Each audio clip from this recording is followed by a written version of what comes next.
Inatasan na ng DILG si Vice Mayor Baste Duterte na tumayong acting mayor ng Davao City. Naniniwala si Marikina 1st District Congressman Marcy Teodoro na dapat may managot sa pagkaantala ng proklamasyon ng kanyang panalo. Yan at iba pa sa pagbabalita ni Gerard de la Peña.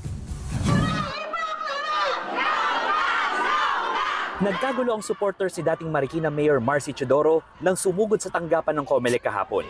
Pinamamadali nila ang pagdeklara kay Teodoro bilang kinatawan ng unang distrito ng Marikina.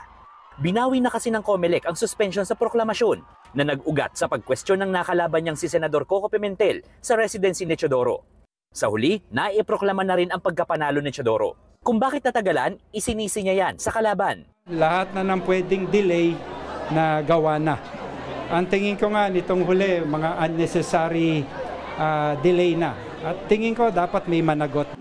Paliwanag naman ng election officer sa Marikina 1st District, walang nakasaad sa desisyon kung dapat na agad mag-convene ang Board of Canvassers o maghintay pa na 5 araw, ayon na rin sa kanilang procedures. Sa rules kasi namin, mayroon tayong tinatawag na requirement na araw. So, naging dilemma, will it apply doon sa meeting ngayon ng BOC, yung days na yon. So, niresolve namin. Sa panayam kahapon sa One Balita Pilipinas, kinumpirma na rin mismo ni COMELEC Chairman George Garcia na nagbigay na siya ng go signal para sa proklamasyon. Sa Maynila, isiniwalat ni Mayor Isko Moreno ang mga questionable umanong cash advances sa City Hall na aabot daw ng halos 4 na bilyong piso. Ginawa raw ang transaksyon sa loob lang ng 10 buwan o mula August 2024 hanggang May 2025. Kabilang daw sa kanilang paiimbestigahan ang dating Secretary to the Mayor na si Marlon Lacson, Fernan Bermejo na Assistant Secretary to the Mayor at Manila Peso Head, dating OIC ng Manila Department of Public Service Jonathan Garzo at dating Deputy City Administrator Joy Dawis Asuncion. Bukas naman ang programa sa pagbibigay ng kanilang panig. Bukod dito, may 20 executive order na nilagdaan si Yorme at nangunguna rito ang mandatory cleanup at declogging tuwing Sabado sa buong Maynila.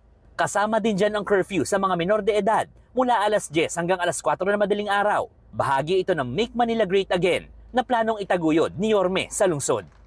May gobyerno na muli sa lungsod ng Maynila 24/7. Ibabalik natin ang isang gobyernong matino at may puso.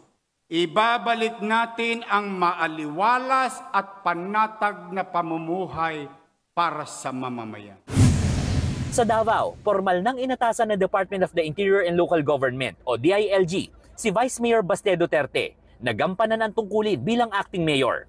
Yan ay matapos maiproklamang mayor-elect in absentia si dating Pangulong Rodrigo Duterte na nakadetain pa sa International Criminal Court sa the Netherlands. Magiging acting vice mayor naman ang nangunang konsehal sa eleksyon na si Rodrigo Rigo Duterte II. Para sa 1PH, Gerard de la Peña, News 5.